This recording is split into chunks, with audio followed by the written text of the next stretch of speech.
अभी जम्मू कश्मीर से आ रहा हूं और केवल यहां की सभा के लिए आया हूं, अन्यथा मेरे और भी कार्यक्रम थे। मैंने कहा नहीं, मैं जाऊंगा सरधना में, मैं इस बार जरूर जाऊंगा, 24 में मैं जरूर जाऊंगा।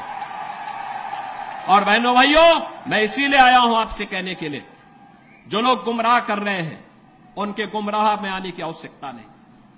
ये लोग कभी नहीं आएंगे। फिर जाति के सौदागर उपयोग करेंगे, बाद में सौदेबाजी करके गायब हो जाएंगे। हमें किसी भी ऐसे व्यक्ति के बहकावे में नहीं आना है जिससे हमारा राष्ट्र धर्म खतरे में आए।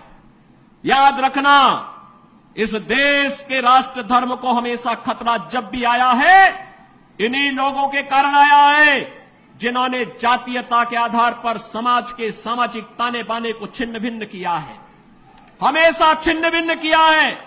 और बहनों और भाइयों, मैं आपको इस बात के लिए आश्वस्त करता हूं कि कोई माय के लाल बाल बांका नहीं कर सकता है। सुरक्षा की इतनी पुख्ता व्यवस्था हमने की है यूपी के अंदर। आज आप देखते होंगे बड़े बड़े दुर्दांत माफिया और अपराधी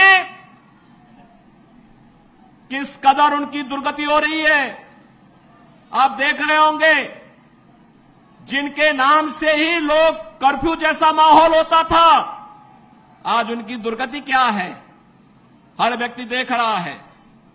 इन माफिया और अपराधियों की स्थिति क्या है, आप रोज सोशल मीडिया के प्लेटफॉर्म को उठा करके देखते होंगे।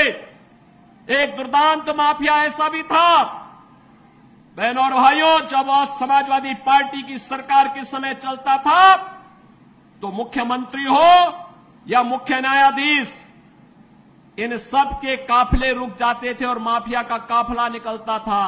और जब हमने कार्रवाई की उस माफिया के खिलाफ और उसको रगड़ करके कोर्ट के सामने प्रस्तुत किया तो उसकी पैंट गीली हो गई थी,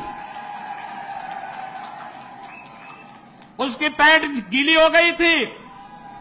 और तब हमने कहा था, उस समय उसको हमने कहा था, कानून को रौंदने वाले, आज कानून कितना बड़ा होता है यह एहसास हो रहा है कि नहीं हो रहा है।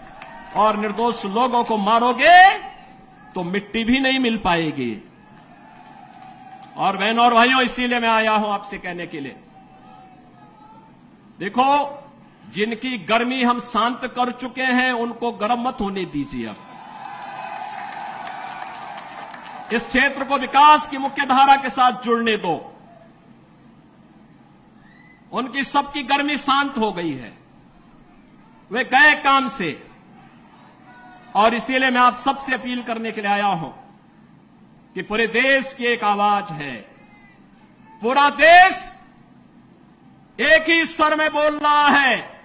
और वह बोल रहा है कि फिर एक